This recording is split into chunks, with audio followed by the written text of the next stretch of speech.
நமச்சிவாய். ஆவணி மாத ராசி பலன். முதல்ல கிரக நிலவரம், இந்த ஆவணி மாதம் கிரக அமைப்புகள் எப்படி இருக்குன்றதை பார்த்துருவோம். ஏன்னா அந்த கிரகத்தை அடிப்படையாக கொண்டு தான் நம்ம பார்க்க போகிறோம். முதல்ல இந்த ஆவணி மாதத்தில் 2 கிரக மாற்றங்கள் 3 கிரக மாற்றங்கள் கூட நிகழ்ந்திருக்குன்னு தான் சொல்லணும். ஒன்று, சுக்கிர பகவான் சுக்கிரன் கடகராசியில் சஞ்சரிக்கிறார். இந்த மாதம் முழுவதும் ஒரு பெரிய நன்மை என்னன்னு கேட்டிங்கன்னா, முழுமையான ஒளி கிரகமாக முழுமையான சுபத்துவம் வாய்ந்த அந்த சூரிய பகவான் தலைவனாக விளங்கக்கூடிய சூரியன் இந்த ஆவணி மாதம் 30 நாட்களும் தன்னுடைய சொந்த வீட்டில் ஆட்சி பலம் பெற்று சிம்ம ராசியில் சஞ்சாரம் செய்கிறார். அப்போ ஏறக்குறைய 1 வருஷத்துக்கு பிறகு சிம்ம ராசி அன்பர்களுக்கு ஒரு அதிர்ஷ்டமான காலம். காரணம் என்னன்னா, ஆதித்யாதி நவகிரகங்களில் தலைமை பொறுப்பேற்று நடத்தக்கூடிய ஒரு கிரகம் எதுனா அது சூரியன் தான். அவரை பேஸ் பண்ணி தான் வான் மண்டலமே இருக்கு, அப்படி கூட சொல்லலாம். சூரியனும் சிவபெருமானும் ஒன்றுன்னு கூட நம்ம சொல்லலாம். அந்த அளவுக்கு ஒரு சக்தி வாய்ந்த ஒரு கிரகமாக இருக்கக்கூடிய, பேர் புகழ் பெற்ற கிரகமாக இருக்கக்கூடிய ஒரு சூரியன் சொந்த வீட்டில் ஆட்சி பலம் பெறுகின்ற போது அதுக்கு பவர் சொல்லி அடங்காது. அப்போ இந்த ஆவணி மாதம் சூரியன் அற்புதமான முறையில் சொந்த வீட்டில் அமைகிறார். அவரோட கேதுவும் புதனும் இணைகிறார்கள். அதே போல் கன்னியில் இருக்கக்கூடிய செவ்வாய், இந்த கன்னியில் இருக்கக்கூடிய செவ்வாயால் நிறைய வீண் விரயங்கள், அடுத்து செலவுகள். நிறைய அன்பர்கள் சொல்வது உண்டு, எனக்கு கையில் காசு நிற்கவே மாட்டேங்குது, அதுவும் போன மாதம் இந்த மாதம்லாம் பார்த்தீங்கன்னா ரொம்ப கடுமையான வறட்சி சாமி. எவ்வளோ வந்தாலும் அடுத்து செலவாயிட்டே போயிடுச்சு சாமி, கையில் ஒன்றுமே நிற்கவே இல்லை. ஒரு ஈவி செலவு வந்தது, ஒரு ஏசி ரிப்பேர் ஆச்சு, அல்லது வேறு எதுவும் எலக்ட்ரிக்கல் ப்ராப்ளம் வந்தது, அல்லது பூமி ரிலேட்டடாக வீடை ஒரு ரெனோவேஷன் செஞ்சேன், இல்லை வீட்டில் ஒரு ஹோமம் பண்ணேன், பூஜை பண்ணேன், இல்லை அந்த ஒரு சின்னதாக டைல்ஸ் ஒன்று உடஞ்சி எடுத்து போட்டாங்க. அப்போ அந்த பூமி சார்ந்து வீட்டுக்கு ஏதாவது ஒரு வீண் செலவு, வீண் விரயம், ஒரு 40,000 ரூபா 50,000 ரூபா காலி. அப்போ இது போல் கையில் காசு தங்காமல் இருப்பது, இதெல்லாம் அந்த கண்ணியில் இருக்கக்கூடிய செவ்வாய். இதே ஒரு கம்பெனி, பெரிய அளவில் ஒரு கம்பெனி அப்படின்னாக்கா அங்கேயும் இதே தான் ட்ரையான ஒரு சூழ்நிலைகள் இருக்கும். அப்போ இந்த சூழ்நிலைகள் எல்லாம் இந்த மாதம் மாறப்போகுது. சூரியன் அற்புதமான முறையில் இருக்கிறாங்க. ஆனால் என்னன்னாக்கா சூரியன் கேது இடத்துல மாட்டிக்கிட்டார். சூரியன் தனித்து இருப்பாரே ஆனால் அவரால் ஒரு பெரிய லாபத்தை நம்ம எதிர்பார்க்கலாம். அவர் கேதுவோடு இணைந்ததால் குறிப்பிட்ட ஒரு சில ஜாதகர்களுக்கு மட்டும் அல்லது குறிப்பிட்ட ராசிகளுக்கு மட்டும்தான் நல்ல பலன்கள் கிடைக்க போகுது. ஸோ இந்த ஆவணி மாதம் உங்களுக்கு என்ன நடக்க போகுது, என்ன மாதிரியான மாற்றங்கள் நிகழும், உங்களுடைய எதிர்பார்ப்புகள் பூர்த்தி ஆகுமா, நீங்கள் மனசில் நினச்சிருக்கிற ஒரு சில விஷயங்கள், நல்ல காரியங்கள் கைகூடுமா, இந்த கேள்விகளுக்கெல்லாம் ரொம்ப ப்ரீஃபாக டீட்டெயிலாக ஒவ்வொரு ராசிக்கும் ஆவணி மாத ராசி பலனை பார்க்கலாம். பாருங்கள். அன்பார்ந்த மேஷ ராசி அன்பர்களே, இந்த ஆவணி மாதத்தை பொறுத்தவரையில் உங்கள் ராசியில் உச்சம் பெறக்கூடிய ஒரு கிரகம் சூரியன். அந்த உச்சம் பெறக்கூடிய கிரகம் உங்களுக்கு பஞ்சமாதிபதியாக அமைந்து ஒரு நல்ல சுபத்துவம், ஒரு நல்ல ஒளி கிரகம் ஒரு மேஷ ராசியை, உங்கள் ராசியை தொடர்பு கொள்ளும் போது அதில் நல்ல அந்த இருள் விலகும். உங்களுக்கு இருக்கக்கூடிய கஷ்ட நஷ்டங்கள் அதில் விலகும். அது எந்த மாதிரியான காரகத்துவமாக இருந்தாலும் அல்லது எந்த மாதிரியான கஷ்டங்களாக இருந்தாலும் பஞ்சமாதிபதி அப்படின்னு சொல்லக்கூடிய அது சூரியன் புதன் எந்த கிரகமாக வேண்டுமானாலும் இருக்கட்டும்.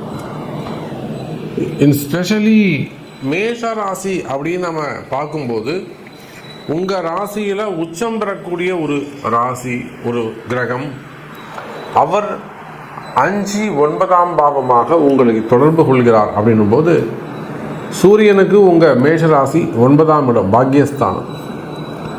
அப்போ ஒரு மிகப்பெரிய நன்மை நடைபெறக்கூடிய மாதமாக இந்த மாதம் அமைகிறது. அந்த சூரியனோடு கேது, அந்த சூரியனோடு புதன். வீடு கொடுத்த செவ்வாய் அந்த சூரியனுக்கு 2ஆம் பாவத்தில் நிற்கிறார். மேஷராசிக்குன்னு எடுத்துக்கிட்டிங்கனாக்கா செவ்வாய் 6ஆம் இடத்துல, அதை விட்டுடுங்க. நாம் அது அப்படி எடுத்துக்கக்கூடாது.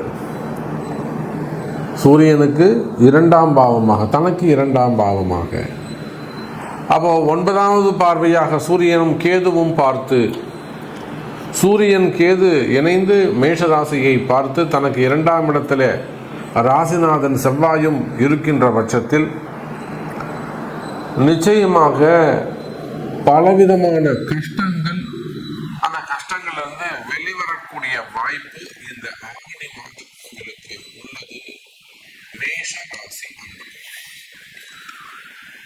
மேஷராசியை பொறுத்தவரையிலும் செல்வம் கூடும், செல்வங்கள், வருமானங்கள் அதிகரிக்கும். குறிப்பா அரசாங்கத்துறை சார்ந்து இருக்கக்கூடியவர்கள், அரசு அதிகாரிகள், கவர்மெண்ட் ஜாப் செய்யக்கூடியவர்கள், அரசு அதிகாரிகளாக இருக்கலாம், பிரைவேட் அதிகாரிகளாக இருக்கலாம். நீங்கள் வேலை செய்கிற இடத்துல உங்களுக்கு ஏதேனும் பிரச்சனைகள், என்கொயரிகள் அல்லது மேலதிகாரிகளால் வரக்கூடிய பிரச்சனைகள் எல்லாம் இருக்குமே, ஆனால் அதெல்லாம் வெட்ட வெளிச்சமாகும். அது பப்ளிஷ் ஆகிட்டு பப்ளிக் பிரச்சனையாக மாறி அது மூலிமா உங்களுக்கு மேலே எந்தவித நடவடிக்கையும் அவங்களால எடுக்க முடியாது. அப்போ அந்த அளவுக்கு மேஷ ராசி என்பர்களே, அரசு அதிகாரிகளாக நீங்கள் இருப்பீர்களே ஆனால், அல்லது ஒரு அரசியல் தலைவர்களாக இருக்கலாம், அரசியல் ஒரு எம்பியாக இருக்கலாம், எம்எல்ஏவாக இருக்கலாம், இல்லது அவங்களுக்கும் கீழே ஒர்க் பண்ணக்கூடியவங்களாக இருக்கலாம், பதவியில் இருக்கக்கூடியவங்களாக இருக்கலாம். அப்போ அரசியல் தலைவர்களாக நீங்கள் இருப்பீர்களே ஆனால், அல்லது ஒரு உயர்ந்த ஸ்தானத்தை ஒரு பிஸ்னஸ் செய்யக்கூடியவங்க, ஒரு பிஸ்னஸ் ஃபேமிலியாக இருக்கலாம், அல்லது ப்ரைவேட் ஜாப்பில் ஒரு ஹையர் பொசிஷனில் ஒரு ஹையர் ரேங்கில் இருக்கக்கூடியவங்களாக நீங்கள் இருக்கலாம், நல்ல ரேங்கில். ஸோ ஒரு நல்ல பதவி, பட்டம், அந்தஸ்து, கௌரவம். ஏன்னா சூரியன் கௌரவம், செவ்வாய் அதிகாரம். இவங்க 2 பேருக்கும் டியூன் பண்ணி விடுறது கேது பகவான், கூட நிற்கக்கூடிய கேது. அதிகாரம் யாருங்க?